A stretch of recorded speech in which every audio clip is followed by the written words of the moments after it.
Today, we're going to talk about some depth of field. There is baked in depth of field in CS2 that you can use. You don't need any external programs. It's great. First, and don't click off, don't fast forward. You need to hear this stuff, okay? This is important stuff. First, I'm gonna teach you how it works, okay? Because I feel like that's super important for you guys to know. The way this works is there's 4 settings, okay? There are 2 near settings, and that is crisp and blurry. And then there are 2 far settings. Same thing, crisp and blurry. So you need to set those 4 commands, and then you get your focal point, okay? So let's see how that looks, right? So say you have a camera, okay?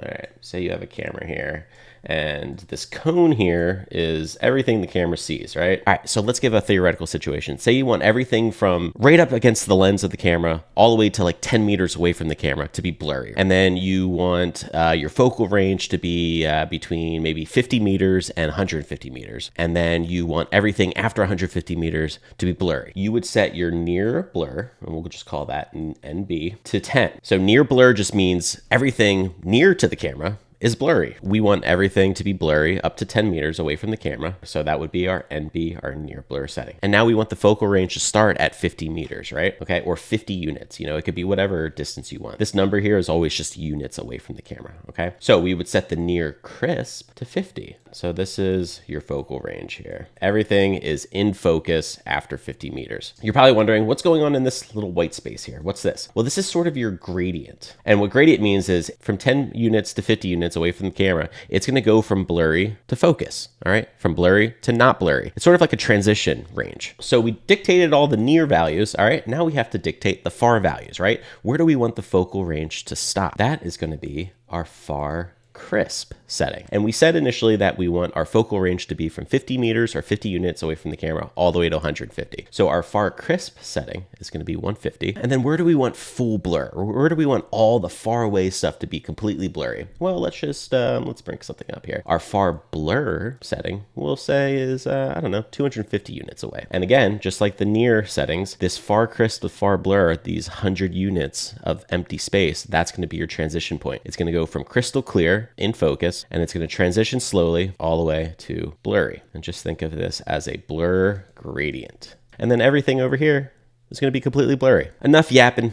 Let's see it in action. So first things first, this doesn't work unless you don't have SV cheats on. That means we can't use this in a live server, right? You can't have depth of field in a live server, unfortunately. Only in demos, okay? Second command, RDOF override. R_DOF override. And we're going to change that to 1. We're already starting to get some blur here. You're already starting to see it, all right? So let's customize. Let's actually just use those settings that we talked about. The first setting, RDOF override near blurry, all right? So what did we say? We said we wanted 10 meters away from the camera to be blurry, right? So as you can see, everything's blurry right now because the settings are a little wonky, but we'll fix that, don't worry. And then we said we wanted the crispiness, right? The focal point to start at 50 meters, all right? Cool. Now, as you can see, we're starting to get that look that we were talking about. Everything from 10 meters away from the camera, or 10 units. I don't know why I keep saying meters, but we'll just say meters for the sake of this tutorial. So as you can see, 10 units away, it's all blurry, but almost immediately, because there's not much of a gradient from 10 to 50. That's only 40 units in game. So that's not very far. Almost immediately, the space around me is already in focus. Now, let's set our far units. First thing was far crisp, right? And I think we said 150 units, right?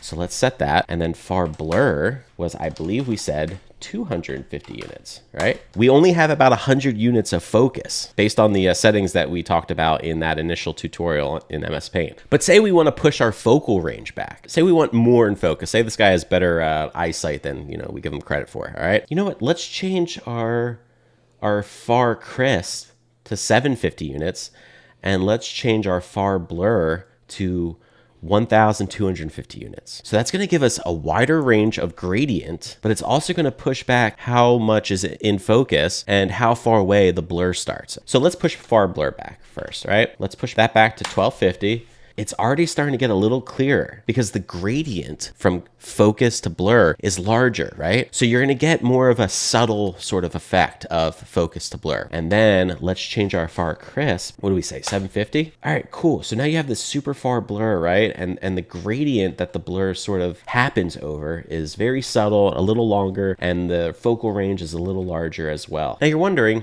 how the heck do I turn this off? What if you don't want this anymore? Well, you type in RDOF override and just change it to 0. And now you got your look back, right? That's really all there is to it. I look forward to seeing what kind of looks you come up with and seeing how this impacts your frag moves to make them a little more cinematic and a little more realistic.